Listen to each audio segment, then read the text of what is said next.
Hey guys, what's up? It's Mikexingchen.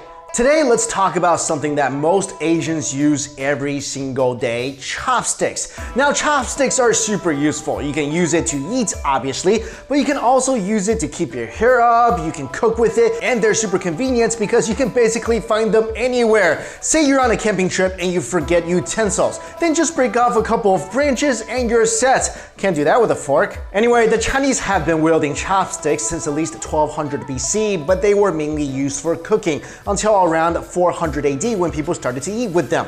And by 500 AD, they were spread across Asia to places like Korea and Japan. Now, I have to admit something. I've eaten at countless Chinese, Korean, Japanese restaurants, and I'm ashamed to say, although thinking about it now, I see it, but at the time, I really did not notice the differences between Chinese, Korean, and Japanese chopsticks, and yes, there are differences. First, let's talk about Chinese chopsticks. Chinese chopsticks are typically made with bamboo, plastic, or ivory. They are much longer and thicker than Korean and Japanese chopsticks. The reason they are long is because Chinese foods are often served on rotating tray tables or lazy susans, and these tables are typically larger, so you need longer chopsticks if you were to have any chance of reaching for that fish dish that your uncle is always hogging. And if you'll notice, Chinese chopsticks do not taper towards the end as much as Korean and Japanese chopsticks. Also, they are thicker because Chinese people typically eat family style, and the bigger chopsticks allows you to pick up more food. Now let's talk about Japanese chopsticks. The Japanese people developed chopsticks for different types of use. They have chopsticks for cooking, for eating sweets, for funerals. Japanese chopsticks are shorter than Chinese chopsticks and much pointier at the ends. And the reason behind that is supposedly because the Japanese diet consists of large amounts of whole bony fish, and the pointed ends makes it easier to remove small bones from the fish. And finally, the Korean chopsticks are much tougher than the Chinese and the Japanese ones because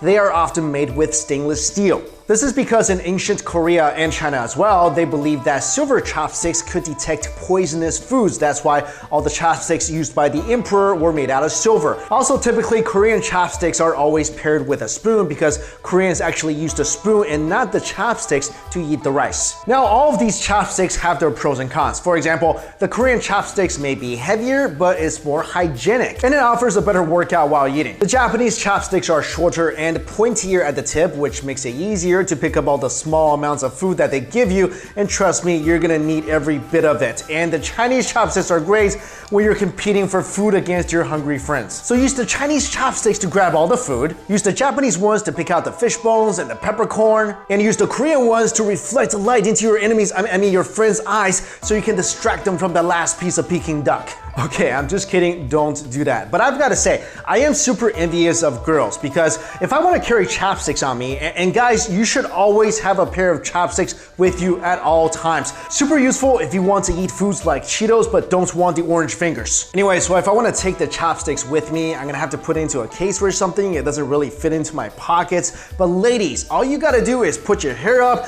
you stick your chopsticks in there, and when you need it, you whip it out, you get to do a dramatic hairstyle change, which is awesome, and you're ready to eat. Just to remember, after eating, make sure you clean off your chopsticks before sticking it back into your hair, where you're gonna walk around smelling like Chinese food all day. Which, you know what, actually sounds pretty good. Somebody needs to go and bottle those scents like Chanel fried rice, Calvin Klein compound chicken. All right guys, let me know in the comments below, which chopsticks do you like to use the most? Thank you all so much for watching this video. See you later.